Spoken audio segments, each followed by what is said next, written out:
നമസ്കാരം. കഴിഞ്ഞ 5 വർഷം കേരളത്തിലെ ജനങ്ങളോട് ഏറ്റവും കൂടുതൽ ദ്രോഹം ചെയ്തത് ആരാണ് എന്ന് എന്നോട് ആരെങ്കിലും ചോദിച്ചാൽ ഞാൻ ഒരു സംശയമില്ലാതെ പറയും അത് നമ്മുടെ ഭക്ഷ്യ സിവിൽ സപ്ലൈസ് മന്ത്രി GR അനിലാണെന്ന്. CPIയുടെ മന്ത്രിയാണ്. ഈ CPIക്കാരുടെ ഒരു പ്രത്യേകത എന്താണെന്ന് ചോദിച്ചു കഴിഞ്ഞാൽ വലിയ ഒച്ചപ്പാടും ബഹളമൊന്നുമില്ല. എന്നാൽ ഏറ്റവും കൂടുതൽ അഴിമതി നടത്തുന്നതും ഏറ്റവും കൂടുതൽ ജനങ്ങളെ ദ്രോഹിക്കുന്നതും ഇവരാണ്. റവന്യൂ വകുപ്പൊക്കെ ഇവരെയാണ് കൈകാര്യം ചെയ്യുന്നത്. കാശൊക്കെ വാരാൻ പറ്റിയ വകുപ്പാണ്, വാരുകയും ചെയ്യും എന്ന് പറഞ്ഞ പോലെയാണ് ഈ ഭക്ഷ്യ സിവിൽ സപ്ലൈസ് വകുപ്പും. നമ്മൾ വിചാരിക്കുമ്പോൾ അതിൽ നിന്നൊക്കെ എന്തോന്ന് വാരാനാണെന്ന്. കോടികൾ അടിച്ചു മാറ്റാൻ പറ്റുന്ന ഒരു വകുപ്പ് തന്നെയാണ്. അവിടെ ഇരുന്നുകൊണ്ട് കോടികൾ അടിച്ചു മാറ്റുക മാത്രമല്ല, നമ്മുടെയൊക്കെ ആരോഗ്യം കൂടി നശിപ്പിക്കുന്ന തരത്തിലുള്ള ചെയ്തികൾ ചെയ്തു വെച്ചിട്ടാണ് ആ മനുഷ്യൻ നെടുമങ്ങാട് ഇപ്പോൾ അടുത്ത തെരഞ്ഞെടുപ്പിനെ നേരിടാൻ വേണ്ടി പോകുന്നത്. അദ്ദേഹത്തിന് എതിരെ മത്സരിക്കുന്ന യുവരാജ് ഗോകുലാണ്. ഓരോ ദിവസം കഴിയുന്തോറും യുവരാജ് അവിടെ ജനങ്ങളുടെ ഇഷ്ടം കൂടുതൽ നേടിക്കൊണ്ട് ജയത്തിലേക്ക് മുന്നോട്ട് പോകുന്ന കാഴ്ചയാണ് നമ്മൾ കാണുന്നത്. അതിനു മുമ്പ് എന്താണ് GR അനിൽ നമ്മളോട് ചെയ്തു വെച്ചത് എന്ന് അറിയണ്ടേ? തീർച്ചയായിട്ടും നിങ്ങൾ നെഞ്ചിൽ കൈവച്ചുകൊണ്ട് സത്യസന്ധമായിട്ട് പറയണം. ഇന്നിപ്പോൾ നമുക്ക് റേഷൻ കടയിൽ നിന്ന് കിട്ടുന്ന അരിയാണോ നല്ലതായിട്ട് തോന്നുന്നത്, അതോ സപ്ലൈകോ തരുന്ന അരിയാണോ? തീർച്ചയായിട്ടും റേഷൻ കടയിൽ നിന്ന് കിട്ടുന്ന അരിയുടെ 10-1 പോലും നിലവാരമില്ലാത്ത അരിയാണ് സപ്ലൈകോ തരുന്നത്. അത് അരിയുടെ കാര്യത്തിൽ മാത്രമല്ല, സകല സാധനത്തിനും നിലവാരമില്ലാത്ത സാധനം മാത്രമേ സപ്ലൈകോ തരുന്നുള്ളൂ. അവിടെ നിന്ന് വാങ്ങുന്ന ഉണക്കമുളക്, വറ്റൽമുളക് ഉണ്ടല്ലോ, ചുവന്ന മുളക്, ഇതൊരിക്കൽ ഞാനും വാങ്ങാറുണ്ട് ഈ സംഭവം. പക്ഷേ നമ്മളത് കഴുകിയിട്ട് ഉണക്കിയിട്ടാണ് പിന്നീട് പോയി പൊടിപ്പിക്കുന്നത്. നമുക്കറിയാം അത് ഒരുപാട് കൈമറിഞ്ഞ് വരുന്ന സാധനമാണ്. അപ്പോൾ അതിൽ അഴുക്ക കാണുമെന്നറിയാം. പക്ഷേ എന്നാലും അതിനൊരു പരിധിയില്ലേ. ഇതൊരിക്കലൊന്ന് കഴുകി നോക്കിയപ്പോഴുണ്ടല്ലോ, കരിയോയിൽ തോറ്റുവും. അത് കണക്ക് അത്ര കറുത്ത വെള്ളമാണ് ഇത് കഴുകി കഴിഞ്ഞപ്പോൾ വരുന്നത്. അത്രമാത്രം അഴുക്കാണ് ആ മുളക് തന്നെ ഉള്ളത്. അത് ഇങ്ങനെ കഴുകിയില്ലായിരുന്നെങ്കിൽ അത് നമ്മൾ പൊടിപ്പിക്കുമ്പോൾ ഈ സാധനം നമ്മുടെ വയറ്റിലേക്ക് പോകും. ഇനി വേറൊരു വലിയ തട്ടിപ്പ് ഇവർ ചെയ്യുന്നുണ്ട്. അത് കേന്ദ്ര സർക്കാർ അറിയാതെ, കേന്ദ്ര സർക്കാർ കൊടുക്കുന്ന അതേ സാധനം വെച്ചിട്ട് അവരറിയാതെ നടത്തുന്ന ഒരു ഉടായ്പാണ്. ഞാൻ കാണിച്ചു തരാം. ഇത് മുൻഗണനാ വിഭാഗക്കാർക്ക് കൊടുക്കുന്ന ഗോതമ്പ് പൊടിയാണ്. ഇങ്ങനെ പാക്കറ്റായിട്ട് കൊടുക്കാനൊന്നും കേന്ദ്ര സർക്കാർ പറഞ്ഞിട്ടില്ല. അതായത് ഇത് ഏതാനും മാസങ്ങൾക്ക് മുമ്പ് വരെ 5 കിലോ ഗോതമ്പ് വെച്ചാണ് ഒരു കുടുംബത്തിന്, 4 പേരുള്ള ഒരു കുടുംബത്തിന് ഒരു മാസം 5 കിലോ വെച്ചാണ് കേന്ദ്ര സർക്കാർ കൊടുക്കുന്നത്.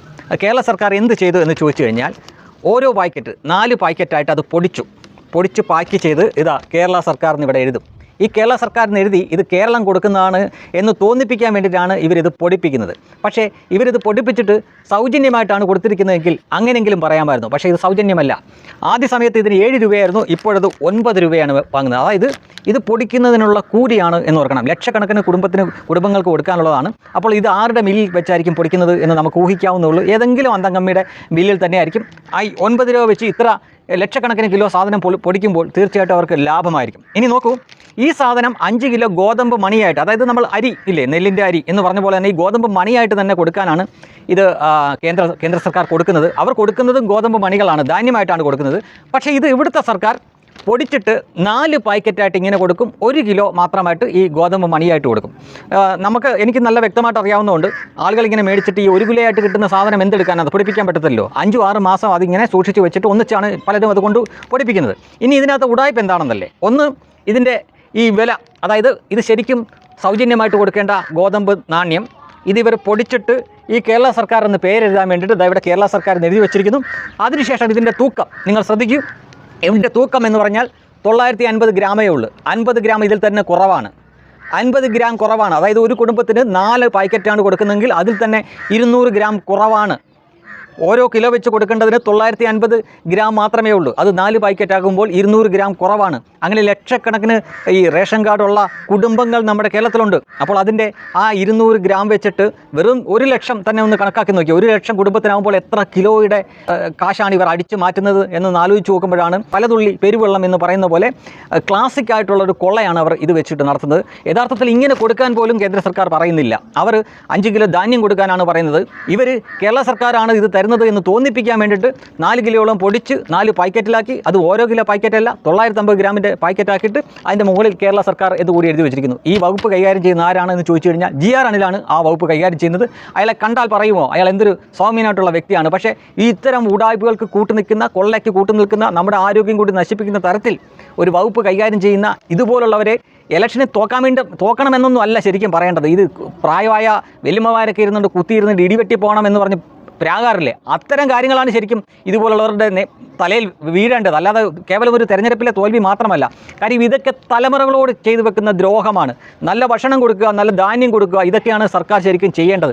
ഇവിടെ ലാഭത്തിന് വേണ്ടിയിട്ടാണ് റേഷൻ കടയിൽ കൊടുക്കുന്ന അരിയുടെ അത്രയും നിലവാരം പോലും ഇല്ലാത്ത അരിയാണ് സപ്ലൈകോയിൽ നിന്ന് കൊടുക്കുന്നതെന്ന് പറഞ്ഞു കഴിഞ്ഞാൽ പിന്നെ കൂടുതലൊന്നും പറയേണ്ട കാര്യമില്ലല്ലോ. ഒരു കാലത്ത് റേഷൻ കടയിൽ നിന്ന് കിട്ടുന്ന അരി മനുഷ്യന് കഴിക്കാൻ പറ്റില്ലായിരുന്നു, കോഴിക്ക് ഇട്ട് കൊടുത്താൽ പോലും കോഴി പോലും കഴിക്കില്ലായിരുന്നു. പക്ഷേ ഇന്ന് ഏറ്റവും വിശ്വാസത്തോടെ കഴിക്കാവുന്ന ഭക്ഷണം റേഷൻ കടയിൽ നിന്ന് കിട്ടുന്ന അരിയോ ഗോതമ്പൊക്കെയാണ്. കാരണം അത് കേന്ദ്ര ഗവൺമെൻറ് കൊടുക്കുന്നതാണ്. അതിന് പകരമായിട്ട് അല്ലെങ്കിൽ ബദലായിട്ട് ഉണ്ടാക്കിയ സംവിധാനമാണ് ഈ സപ്ലൈകോ എന്നൊക്കെ പറഞ്ഞ സംവിധാനം. പക്ഷേ അവർ കമ്മീഷൻ അടിക്കാൻ വേണ്ടിയിട്ടാണ് ഈ സംവിധാനം കൊണ്ടു കിടക്കുന്നത്.